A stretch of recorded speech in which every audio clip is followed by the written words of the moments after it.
Normal, equation of normal at x1 comma y1। Equation of ellipse जो है वो है x square upon A square plus y square upon b square equal to 1। तो यहां से equation of normal जो होती है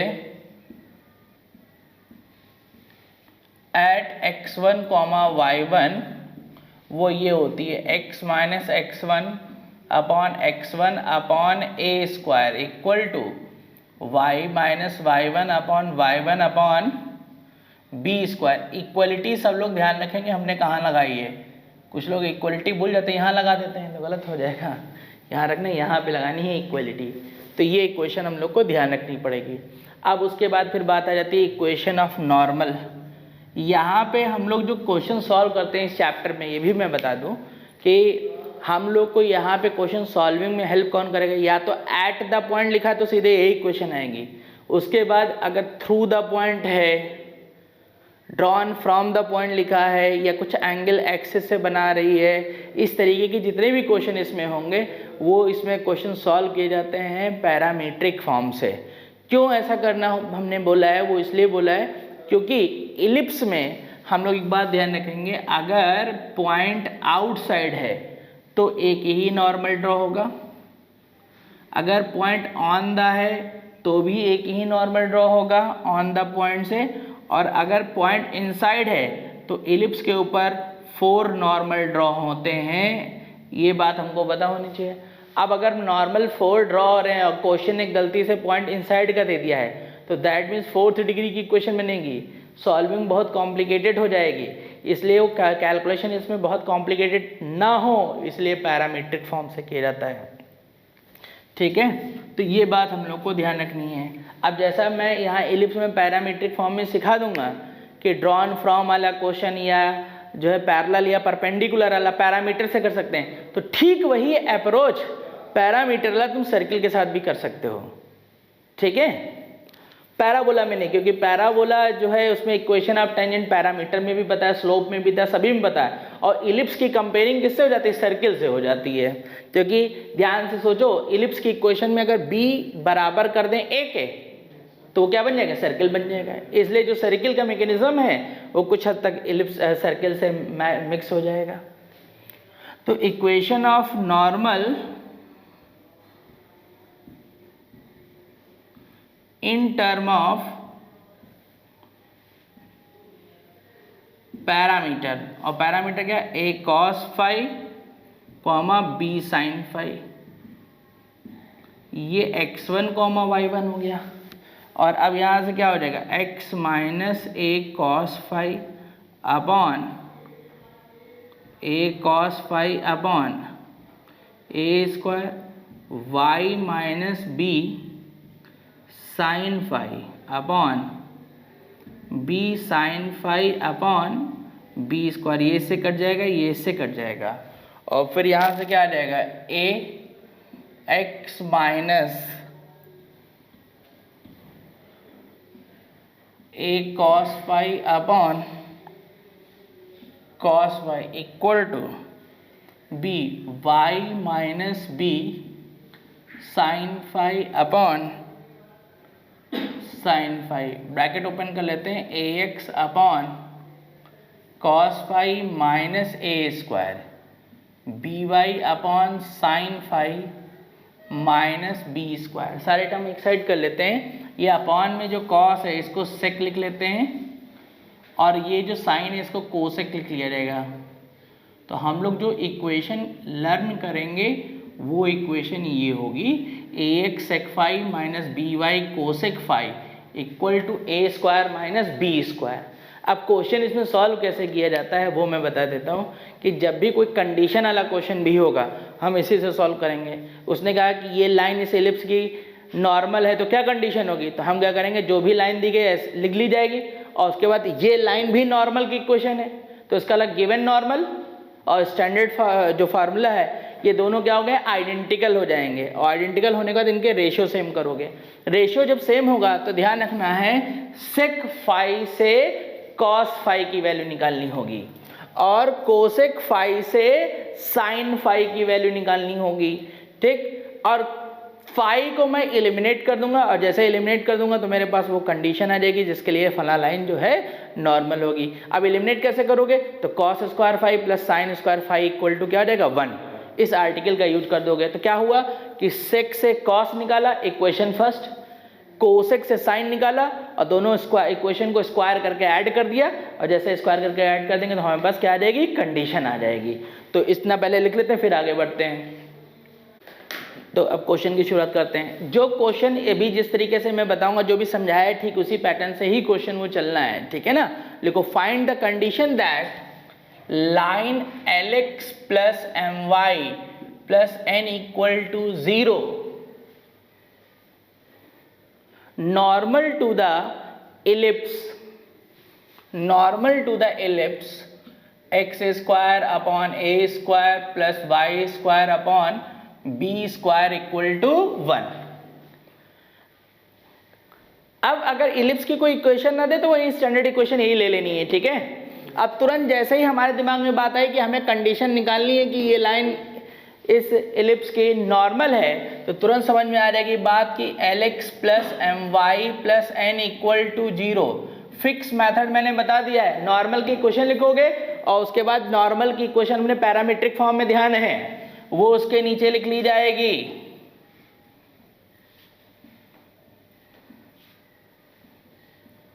और उसके बाद सब लोग के दिमाग में बात ये आ जाएगी कि ये इक्वेशन भी नॉर्मल है, ये भी इक्वेशन नॉर्मल है, तो ये दोनों इक्वेशन कैसे हो जाएंगी, आइडेंटिकल हो जाएंगी। और अगर ये इक्वेशन आइडेंटिकल हैं तो इनके कोफिशिएंट के रेशियो सेम होंगे, और इनके कोफिशिएंट का रेशियो सेम करने के बाद ये कांस्टेंट नंबर हमेशा फर्स्ट वाला थर्ड के इक्वल और सेकंड वाला थर्ड के इक्वल कर दिया जाएगा। तो फर्स्ट वाला जब थर्ड के इक्वल किया, इतना कर लेने के बाद हमने क्या बोला, सेक से हमेशा कॉस निकाल लोगे, तो cos phi equal to minus NA upon LA square minus B square, equation first हो जाएगी। फिर सेकंड से जो है M upon minus B cosec phi equal to ये हो गया, तो यहां से साइन फाई निकलेगा, तो sine phi equal to NB upon M A square minus B square, ये इक्वेशन सेकेंड हो गई। और फिर दोनों को साइन और कॉस को एलिमिनेट करना है, इसलिए इक्वेशन को स्क्वायर करके ऐड कर दिया जाएगा, और जैसे स्क्वायर करके ऐड करेंगे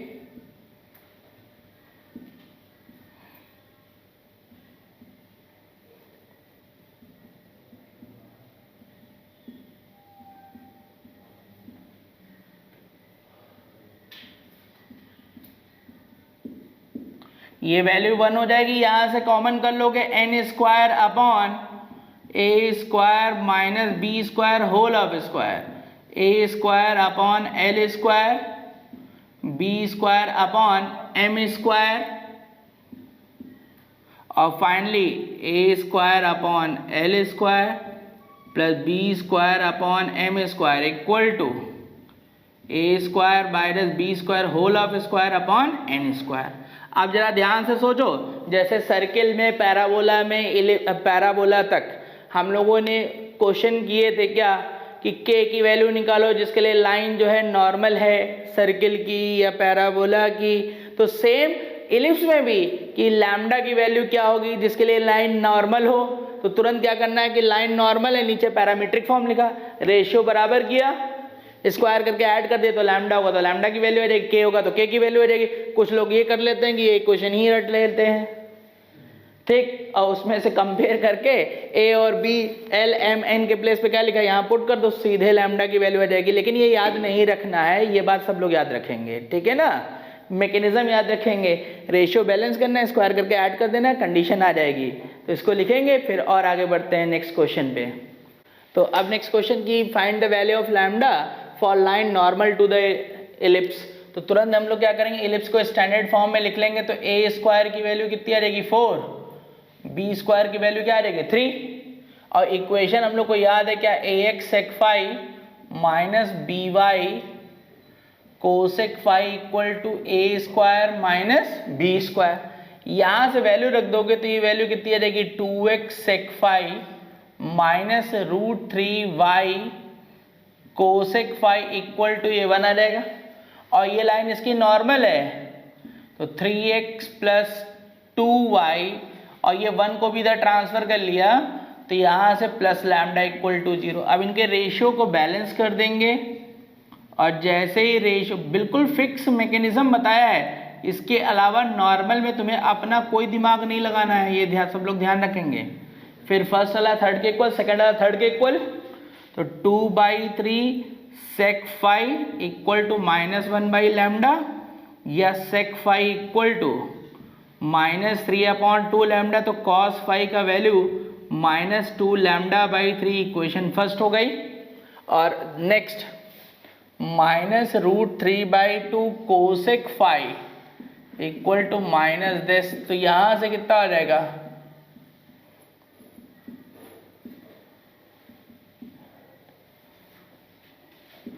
साइन फाई इक्वल टू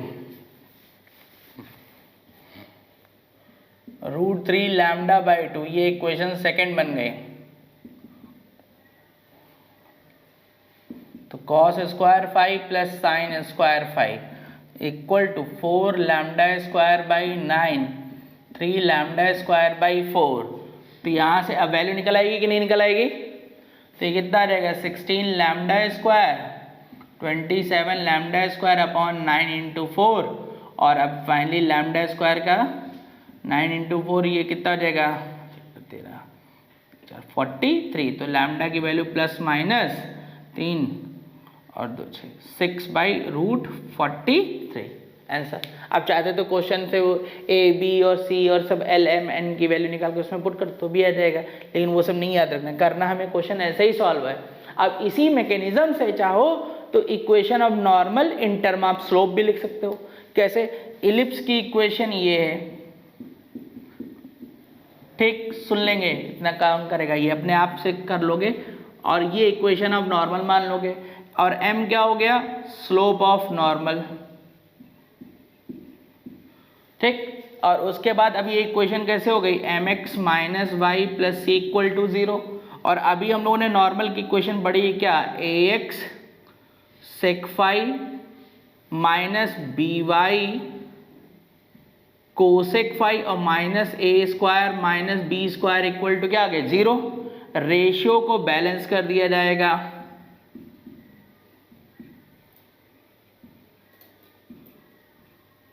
और यहाँ पे जब रेशियो को जैसे ही हम लोगों ने बैलेंस किया तो क्या कर देना है, फर्स्ट वाला थर्ड के इक्वल, सेकंड वाला थर्ड के इक्वल, और एक से कॉस और एक से क्या साइन, और दोनों को स्क्वायर करके ऐड कर दोगे तो किसकी वैल्यू निकालोगे, सी की वैल्यू निकालोगे, किसकी, सी की, और सी की जो वैल्यू की उसी का नाम होगा कंडीशन ऑफ नॉर्मेलिटी, और वो सी की वैल्यू यहाँ पे आ जाएगी, पुट कर दी जाएगी, तो हमें क्या मिल जाएगा equation of normal in term of slope. बस ये बात ध्यान रखनी है। तो ये चीज इतने लिख लेना हेडिंग में, और कॉपी में हेडिंग डाल लेना equation of normal in term of slope, वो लिख लोगे यहाँ पर, और फिर ये वैल्यू लास्ट में अपने आप निकाल के यहाँ पुट कर देना, और फिर इतना लिख लो। फिर हम लोग एक्सरसाइज पे आ जाते हैं, अपने क्वेश्चन सॉल्व करना शुरू करते हैं। क्योंकि इसमें क्वेश्चन हमें स्लोप के फॉर्म से नहीं करना होता है, इसलिए हम लोग ये क्वेश्चन नहीं याद कराते हैं, ठीक है, क्योंकि उससे क्वेश्चन और ज़्यादा मुश्किल हो जाता है इसमें करना। नोट कर लेंगे इसको। तो नेक्स्ट क्वेश्चन नंबर 18 शुरू करते हैं। कह रहा है normal at P on the ellipse, तो ये इलिप्स की इक्वेशन दे दी गई है, तो यहाँ से इलिप्स की इक्वेशन अगर हम लोग देखेंगे सिंप्लीफाई करेंगे तो ये आ जाएगा। और अब क्वेश्चन ने क्या बोला है वो देख लेते हैं। ये इलिप्स हम लोगों ने बना लिया इस तरीके से, और कहा है इलिप्स के ऊपर एक पॉइंट P है, और इस P पॉइंट से उन्होंने एक नॉर्मल ड्रॉ किया है, और जो नॉर्मल ड्रॉ किया है वो एक्सिस को Q पे मीट कर रहा है, और जब वो एक्सिस को Q पे मीट कर रहा है, if M is the mid point on the line segment PQ, तो M जो है इस PQ लाइन सेगमेंट का मिड पॉइंट है।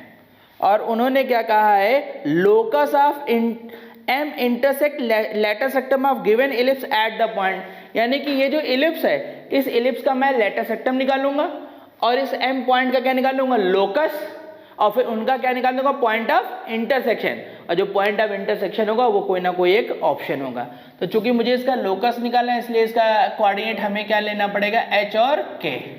अब मुझे एच और के बीच में रिलेशन बनाना है, तो कैसे रिलेशन बनाएंगे, पी पॉइंट पे नॉर्मल की इक्वेशन अभी हम लोगों ने लिखनी सीखी है। कैसे लिख लेंगे, यहाँ पर ए स्क्वायर का वैल्यू 16 है और बी स्क्वायर का वैल्यू 4 है, यानी कि ए की वैल्यू जो आ गई वो 4 हो गई और बी की वैल्यू 2 हो गई, और हमने लोकस निकालना है इसलिए पैरामीट्रिक फॉर्म से काम करेंगे।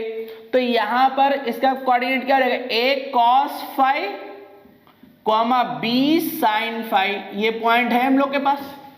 अब ये पैरामीट्रिक फॉर्म लिखी है, तो अगर मैं पैरामीट्रिक फॉर्म में नॉर्मल की इक्वेशन लिखूंगा तो वो एक्सेस को क्यू पे कट कर रही है, तो दैट मीन्स वो एक्स एक्सेस को कट कर रही है ना, तो उसमें y0 पुट कर दूंगा तो मुझे q का कोऑर्डिनेट मिल जाएगा कि नहीं मिल जाएगा।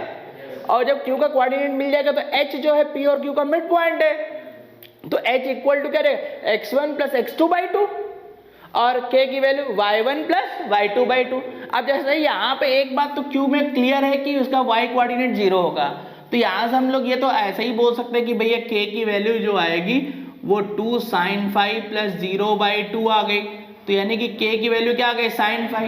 अब हमें h और k के बीच में रिलेशन जब बनाना है, h और k के बीच में रिलेशन, तो इस पैरामीटर को हम लोग क्या कर देंगे, एलिमिनेट कर देंगे कि नहीं, तो उसके लिए स्क्वायर करके, क्योंकि इससे कॉस मिल जाएगा, इससे साइन तो है ही है, और स्क्वायर करके एलिमिनेट कर देंगे, जिससे मेरे h और k के बीच में रिलेशन आ जाएगा। देन h को रिप्लेस कर देंगे x से और k को रिप्लेस कर देंगे y से। अब उसके बाद फिर मैं क्या करूंगा, जो गिवन इलिप्स है इसकी लाइन ऑफ लेटर सेक्टम लिख लूंगा। तो इस गिवन इलिप्स की लाइन ऑफ लेटर सेक्टम क्या होती है, x equal to plus minus A, भाई इधर ए ही और इधर 4 थे ना एंड ऑफ लेटर सेक्टम, तो लाइन ऑफ लेटर सेक्टम उसकी क्या होगी, x इक्वल टू ए इधर के लिए और इधर के लिए क्या होगी, माइनस ए, तो x equal to plus minus A, और जो m का लोकस आया होगा उन दोनों का पॉइंट ऑफ इंटरसेक्शन निकाल दूंगा तो कोई ना कोई एक ऑप्शन आ जाएगा। बात क्लियर हो गई।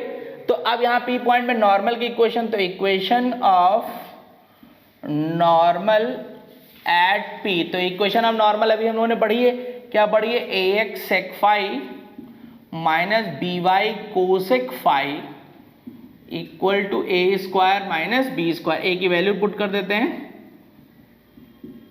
b की वैल्यू पुट कर दी है, और ये a square minus b square, तो ये 12 आ जाएगा। और इसमें अब यहाँ पे क्या आ जाएगा, y0 पुट कर दूंगा, तो जैसे y0 पुट करूंगा तो ये रिजल्ट आ जाएगा x sec फाई, तो ये sec फाई इक्वल टू कितना आ जाएगा, x की वैल्यू जो आ गई हम लोग के पास फाइनली 3 cos फाई, तो ये 3 cos फाई ये आ गया। अब यहाँ से h निकाल लेते हैं, तो h इक्वल टू क्या आ जाएगा, 3 cos phi plus 4 cos phi by 2, तो ये 2h by 7 equal to cos phi, ये इक्वेशन फर्स्ट हो गई। अब फर्स्ट और सेकंड को स्क्वायर करके ऐड कर देंगे, तो फर्स्ट और सेकंड को स्क्वायर करके हम लोगों ने ऐड कर दिया, तो 2h by 7 whole of square के square cos square five plus sine square five, तो यहाँ से क्या आ जाएगा 4h स्क्वायर बाई 7,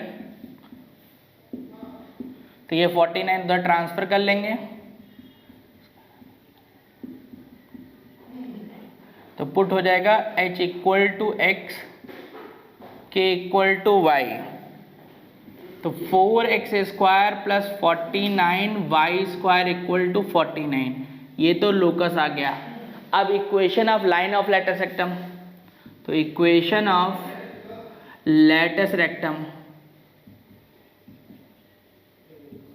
तो ये x equal to plus minus A, तो x equal to plus minus A की वैल्यू 4 थी, e की वैल्यू हम लोग निकाल सकते हैं, तो यहाँ से b square equal to A square 1 minus E square, ये 4, ये 16, 1 माइनस ई स्क्वायर, तो 1/4 equal to 1 minus E square, तो ई स्क्वायर की वैल्यू कितनी आ जाएगी फाइनली 3/4, तो ई की वैल्यू √3/2, तो ये कितनी हो गई √3/2, तो ये x equal to plus minus 2√3।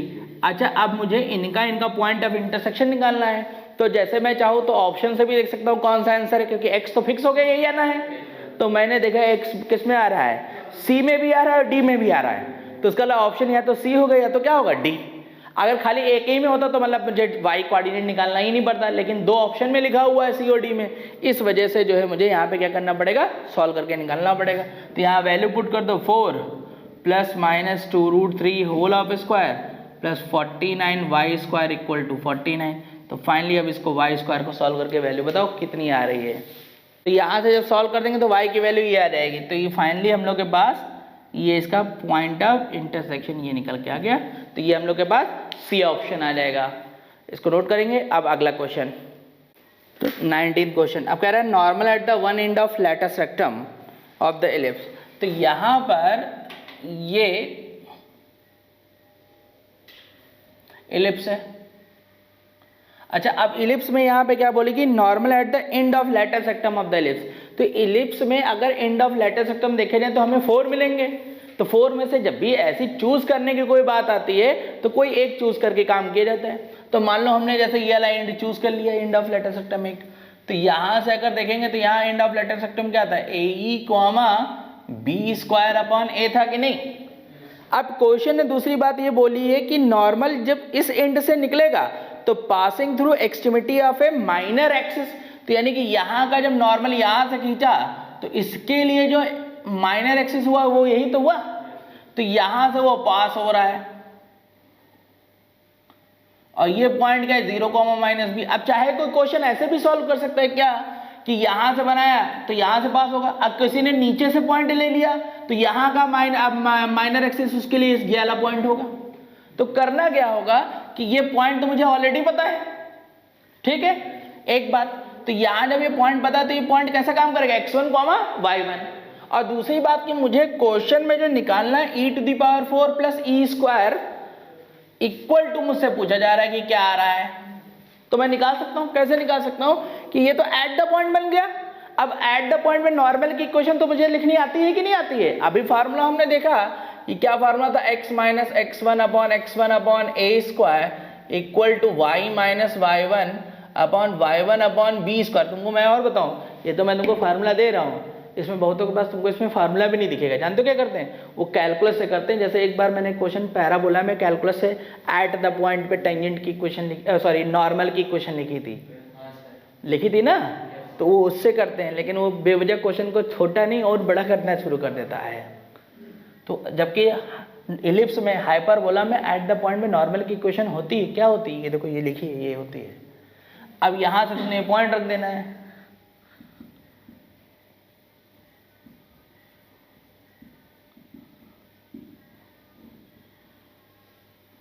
तो ये b² upon a upon b², ये कैंसिल हो जाएगा, ये किससे कैंसिल हो जाएगा, ये ऊपर ट्रांसफर हो जाएगा। तो ax minus ae upon e, और ये देखो इधर ये अपॉन के अपॉन में तो फाइनली एक ऊपर a आ जाएगा ना ये। और उन्होंने ये कहा है कि ये जो नॉर्मल है वो इस पॉइंट से पास हो रहा है, तो ये पॉइंट इसको क्या करेगा, सेटिस्फाई करेगा। तो मैं इसको सेटिस्फाई करा दे रहा हूँ, x की जगह 0 हो गया और y की जगह दिस हो गया, तो ये ई से ई कैंसिल हो जाएगा। तो फाइनली हम लोग के पास बचेगा क्या, -a। और अब पूरा अगर सब लोग ध्यान से देखें तो ये जो इक्वेशन दिख रही है, इस माइनस साइन हटा लेते हैं हम लोग, तो ये b² upon a plus b equal to a, या फिर इसी को लिखना चाहूँ तो मैं b² upon a² plus b upon a equal to 1 ऐसा लिख सकता हूँ कि नहीं।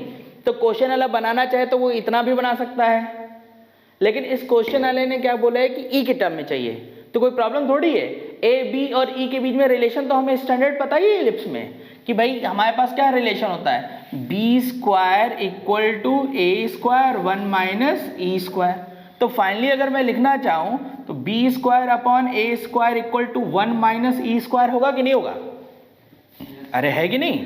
तो ये वैल्यू मैं इसमें पुट कर देता हूँ, फिर अगला b/a फिर चेंज कर दूंगा अगले स्टेप में।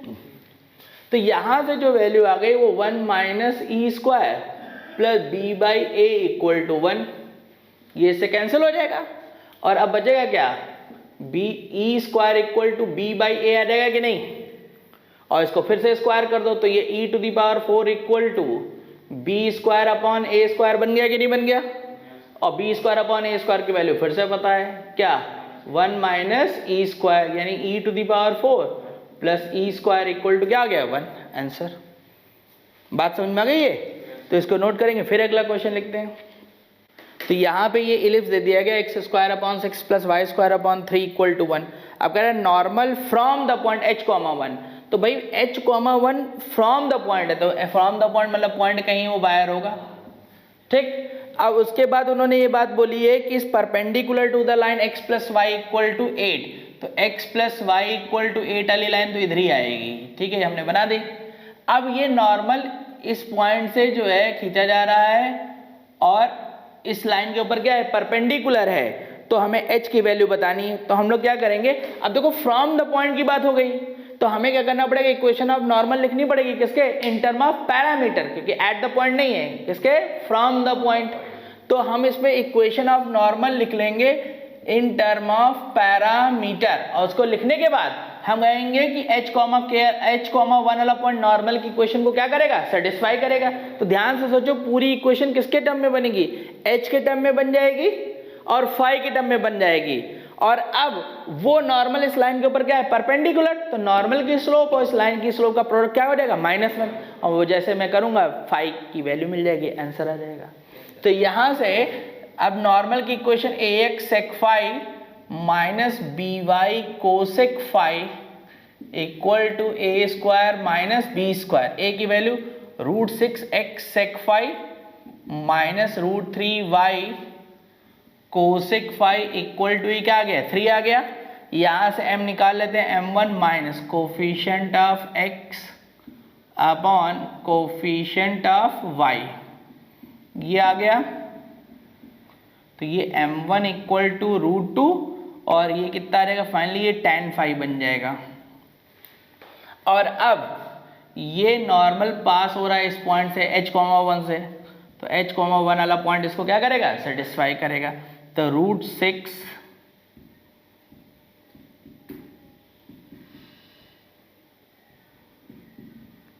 तो यहां से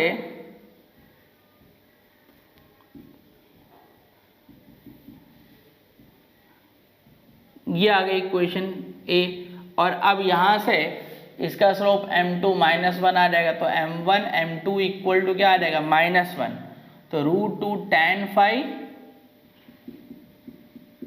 कैंसिल हो गया, तो tan फाई की वैल्यू कितनी आ गई, 1/√2, और जब tan फाई की वैल्यू 1/√2 आ गई तो यहाँ से वैल्यू निकाली जा सकती है, ये कितना आ जाएगा, √3 आ जाएगा कि नहीं आ जाएगा।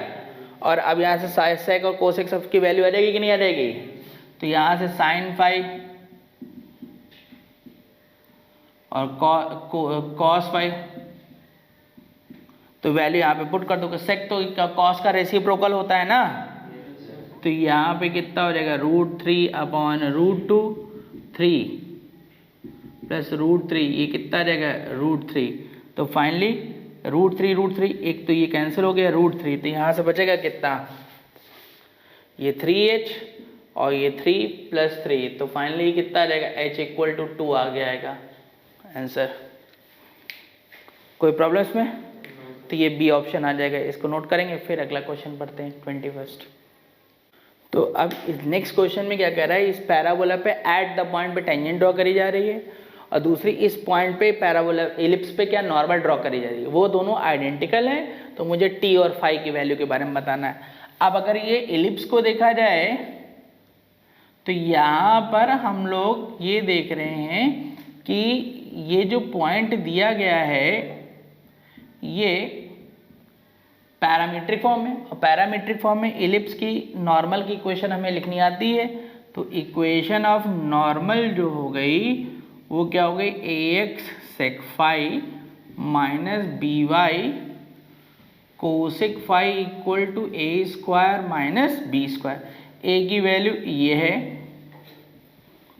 बी की वैल्यू ये है, और यहाँ पे कितना 5 - 4, तो ये √5x sec phi minus 2y cosec phi equal to 1। ये हो गई इक्वेशन सेकेंड, क्योंकि इस पर टेंजेंट की इक्वेशन लिख रहे हैं। तो वाई स्क्वायर बदल जाएगा वाई वन में, और x बदल जाता था x plus x one by 2 में। तो ये कैंसिल हो जाएगा, तो t y equal to x plus t square. तो यहाँ से सारे टर्म्स एक साइड हो जाएंगे, ये इक्वेशन फर्स्ट हो जाएगी। अब क्वेश्चन ने कहा ये दोनों सेम है, और याद रखना है कि कोऑर्डिनेट में अगर दो लाइनें सेम हैं तो उनके कोफिशिएंट के रेशियो सेम होंगे। अरे ये तो क्लास 10 से पढ़ते आ रहे हो कि अगर लीनियर इक्वेशन जो है कोइंसाइड करती थी तो a1/a2 equal to b1/b2 equal to c1/c2। तो ये कोई ऐसी नई चीज़ हम लोगों ने नहीं पढ़ी है। तो यहाँ पर क्या हो जाएगा कि ये x minus t y plus t square equal to 0 और √5x sec phi minus 2y cosec phi minus 1 equal to 0। इनके रेशियो को जब बैलेंस करेंगे तो ये माइनस टी अपॉन माइनस 2 ये हो गया। अब उसके बाद एक बार फर्स्ट वाला थर्ड के इक्वल, एक बार सेकेंड वाला थर्ड के इक्वल। तो यहाँ पर क्या कर लेते हैं कि जैसे इसको इक्वल किया तो 1/√5 sec phi equal to minus t square, ये आ गई वैल्यू। कोई प्रॉब्लम इसमें? तो यहाँ से फाइनली हम लोग बोल सकते हैं कि cos phi इक्वल टू जो हो जाएगा माइनस √5 टी स्क्वायर। ये इक्वेशन, इसको मैं ए बना देता हूँ।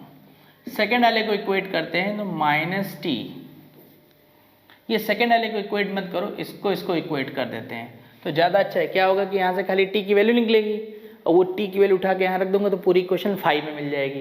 तो 5 की वैल्यू आ जाएगी, और 5 की वैल्यू चाहे इसमें रख देंगे या इस वाली जो टी की इक्वेशन है तो उसे टी की वैल्यू मिल जाएगी। तो इसलिए फर्स्ट और सेकेंड को इक्वेट कर देते हैं। ये sec phi माइनस टी, ये माइनस माइनस प्लस हो जाएगा, ये कोसेक फाई। तो फाइनली इसको हम लोग लिखना चाहें तो क्या लिख सकते हैं, ये ऊपर आ जाएगा तो 2 cosec phi upon √5 sec phi equal to T आ जाएगा।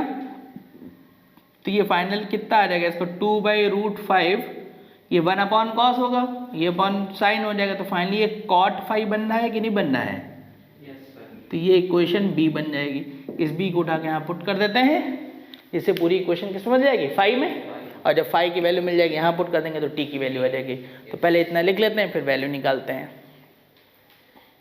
तो अब यहाँ से क्या किया कि इक्वेशन ए और बी से क्या करेंगे, टी की वैल्यू निकाल के यहाँ इक्वेशन ए में पुट कर दी गई, और पुट कर देने के बाद फिर इसको कॉट को हम लोगों ने बदल लिया कॉस और साइन में। हमने बताया था कि जब भी वेरिएबल को कैंसिल कर रहे हैं तो वहाँ पे साथ में एक जीरो भी बना लेंगे। तो कॉस फाई जीरो जब होगा तो फाई की वैल्यू π/2 और 3π/2 आ जाएगी। और फिर क्या, कॉस में इक्वेशन दिख रही थी इसलिए साइन स्क्वायर को बदल दिया कॉस स्क्वायर में। कर लिए सवाल, एक साइड टर्म कर लिया, टर्म कर लेंगे फैक्टर होने के बाद ये आ गया। अब यहाँ से ये जो वैल्यू है cos phi minus √5 equal to 0, तो ये वैल्यू वैलिड नहीं होगी क्योंकि √5 की जो वैल्यू हो जाएगी वो 2 पॉइंट समथिंग कुछ आएगी। तो ये वैल्यू डिफाइन नहीं होगी क्योंकि cos की मैक्सिमम वैल्यू +1 और मिनिमम वैल्यू क्या -1। और उसके बाद सेकेंड वाला जो मिल गया ये वैल्यू आ गई। अब इसको हम लोग जब 0 कर देंगे, ये तो वैल्यू इसके लिए यहाँ नोट कर ही चुके हैं। तो यहाँ से जो cos फाई की वैल्यू आ गई वो -1/√5, या फिर इसको पाई इक्वल टू, क्योंकि स्टैंडर्ड वैल्यू तो है नहीं। और यहाँ पे एक फार्मूला होता है, क्या फार्मूला होता है कि cos inverse minus theta equal to pi minus cos inverse x। तो इसलिए यहाँ से जो फाई की वैल्यू लिखी जाएगी वो पाई माइनस cos इनवर्स दिस, ये लिख दिया जाएगा इसकी वैल्यू। ठीक है। अच्छा, अब एक दूसरी बात और भी ध्यान रखेंगे हम लोग कि ये जो वैल्यू जो लिखी गई है यहाँ पर, अब इसको ऐसे भी सोच सकते हैं ये किसी एंगल की वैल्यू होगी, एक बार प्लस के साथ भी होगी और क्या होगी माइनस के साथ भी होगी। क्योंकि कॉस में कोई भी रिजल्ट आएगा तो याद करो जितना प्लस के साथ चल रहा है उतना ही वो क्या चलेगा माइनस के साथ। अरे याद करो जैसे कॉस का ग्राफ है यहाँ पे, तो ये जितना एंगल प्लस का है उतना ही एंगल माइनस का, लेकिन वैल्यू तो सेम दे रहा है ना। तो ये जो वैल्यू यहाँ पे चल रही है किसके साथ, प्लस के साथ भी देखी जा रही है और क्या माइनस। तो इसलिए यहाँ पे इसको प्लस माइनस लगा दोगे खाली, ठीक, तो कहाँ से प्लस माइनस आगे बात समझ में आ गई ना, क्योंकि पाई प्लस थीटा वाले फॉर्मेट में भी चल के देखना पड़ेगा तुम्हें और इससे भी देखना पड़ेगा, तो इसलिए ये दोनों वैल्यू यहाँ से ये आ जाएंगी। तो हमारे पास फाई की जो वैल्यू आ गई फाइनल, एक तो ये वैल्यू आ गई है और दूसरी फाई की वैल्यू जो हम लोग के पास आई है π/2, 3π/2। तो ये रिजल्ट आ गया फाई के लिए। तो फाई के लिए हमारे पास जो ऑप्शन आ गया वो क्या आ गया, डी ऑप्शन आ गया। अच्छा, अब इतना ऑप्शन आ जाने के बाद फिर अब हमें टी की वैल्यू देखनी है, तो टी की वैल्यू के लिए क्या करेंगे, फाई की वैल्यू यहाँ पुट कर देंगे जिससे आंसर देख लिया जाएगा। तो यहाँ पर ए इक्वेशन यहीं पे देख लो वैल्यू, तो कॉस फाई की वैल्यू हमने एक तो वैल्यू ये निकाली है -1/√5 इक्वल टू दिस, ये से कैंसिल हो जाएगा तो t² इक्वल टू 1/5, तो t की वैल्यू +/-1/√5। कोई प्रॉब्लम इसमें, एक तो t की वैल्यू ये आ जाएगी और दूसरी वैल्यू जो हम लोग को t की मिलेगी वो यहाँ से कौन सी वैल्यू मिलेगी, ये देखो ये वैल्यू यहाँ से पुट हो जाएगी। तो जब ये वैल्यू पुट होगी तो यहाँ से cos π/2 चाहे 3π/2 तो वैल्यू तो 0 ही आएगी, तो यानी कि 0 इक्वल टू -√5t², तो फाइनली t की वैल्यू क्या आ जाएगी 0। तो यहाँ से ये रिजल्ट भी आ जाएगा, तो यहाँ से t की वैल्यू 0 भी मिलेगी और +/-1/√5 यानी ए ऑप्शन भी आ जाएगा। तो ए ऑप्शन भी सही और डी भी। तो अब इसको नोट कर लेंगे, फिर इसके आगे बढ़ते हैं नेक्स्ट क्वेश्चन पे। देखो नेक्स्ट क्वेश्चन नंबर 22, ये कर्व है,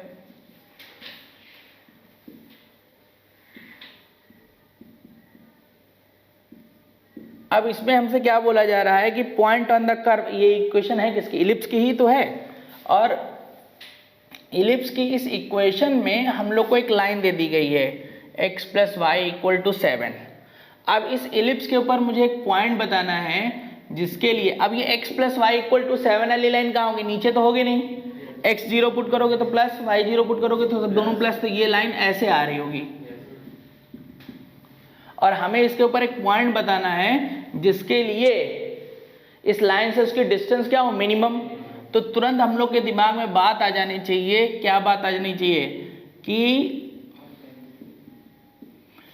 जो परपेंडिकुलर डिस्टेंस होती है वही क्या होती है, मिनिमम।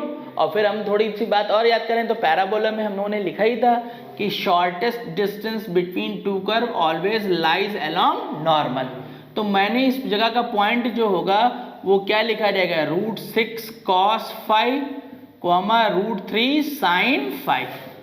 और अब क्या होगा, शॉर्टेस्ट डिस्टेंस मुझे निकालनी है, तो शॉर्टेस्ट डिस्टेंस कैसे निकलेगी कि भाई ये नॉर्मल की इक्वेशन जो लिखी जाएगी उस नॉर्मल का स्लोप और इस लाइन के स्लोप का प्रोडक्ट क्या हो जाएगा, -1। और जैसे मैं इसको लगाऊंगा तो यहाँ पे वैल्यू पुट हो जाएगी, मेरा पॉइंट आ जाएगा। तो यहाँ पे नॉर्मल की इक्वेशन लिखनी मुझे सीधे आती है, a की value √6x ax sec phi minus by cosec phi equal to, ये आ गया, यहाँ से m की वैल्यू निकालेंगे तो -√6 sec phi minus √3 cosec phi, ये कितना आ जाएगा, √2 आ जाएगा। तो m1 की वैल्यू जो आ जाएगी ये √2 tan phi आ गई कि नहीं आ गई। और अब इसकी जो स्लोप हो गई वो कितनी हो गई, -1। तो इनकी स्लोप का प्रोडक्ट -1 कर दिया जाएगा, तो m1 m2 इक्वल टू क्या आ गया, -1 √2 tan phi, ये कैंसिल हो जाएगा, तो tan phi की वैल्यू 1/√2 आएगी। अब एक बात जरा अपने दिमाग से कॉमन सेंस से सोचो कि जो ये लाइन यहाँ है तो इसका मतलब जो भी पॉइंट होना चाहिए फर्स्ट क्वाड्रेंट का होना चाहिए कि नहीं। अगर ये लाइन यहाँ होती तो उसके हिसाब से पॉइंट क्वाड्रेंट देखा जाता। अब जो कि ये पॉइंट फर्स्ट क्वाड्रेंट का, इसलिए साइन और कॉस इसमें सब जो भी देखा जाएगा वो कैसा देखा जाएगा, पॉजिटिव। तो पाइथागोरस लगा दोगे तो ये आ जाएगा। और यहाँ से साइन फाई की वैल्यू 1/√3 और कॉस फाई की वैल्यू √2/√3। तो यहाँ पे पॉइंट पुट कर दीजिए, कॉस फाई की वैल्यू √2/√3 और ये √3 1/√3। तो यहाँ से कैंसिल हो गया ये √2। तो फाइनली इसको जो सॉल्व हो तो पॉइंट क्या मिला, 2,1। तो यानी कि पॉइंट जो होगा वो इलिप्स के ऊपर कौन सा होगा, 2,1। अब एक बात जरा और भी ध्यान दो, मैं अगर ये नहीं पढ़ा था तो भी क्वेश्चन तुम अपने आप सॉल्व कर सकते थे। कैसे, अगर तुम्हारी किस्मत होती अच्छी तो कर सकते थे ऑप्शन से। क्या करते, जो भी पॉइंट दिया गया था, मान लो ये पॉइंट दिया है, इस पॉइंट से इस लाइन के ऊपर परपेंडिकुलर डिस्टेंस निकालते हैं, ऑप्शन में जो पॉइंट दिए हैं। सारे ऑप्शन से पॉइंट पे परपेंडिकुलर डिस्टेंस निकालते और जिसकी डिस्टेंस सबसे छोटी होती वही डिस्टेंस हमारी मिनिमम डिस्टेंस होती। ठीक है, अब लेकिन गलती से क्वेश्चन सेट करने वाला ऐसा पॉइंट रख देता कि दोनों के बराबर आ जाए, तो फिर तुम्हारा ऑप्शन से मेथड फेल हो जाता। अब अगर किस्मत अच्छी तो फिर ऐसा होता है, वरना नहीं होता है। बाकी हमें ये ध्यान रखना है, shortest distance between two curve always lies along the normal, उसी से ही काम होगा, तो इसको नोट कर लेंगे। नेक्स्ट, अब जो क्वेश्चन नंबर 23 है, ये तो बेसिक क्वेश्चन है, इस हो जाएगा, इसमें कोई प्रॉब्लम नहीं है। बाकी इसके आगे के क्वेश्चन जो है वो हम लोग अब नेक्स्ट क्लास में शुरू करेंगे। नेक्स्ट क्लास में हम लोग का इलिप्स का काम पूरा कंप्लीट हो जाएगा। ठीक भाई, फिर थैंक यू।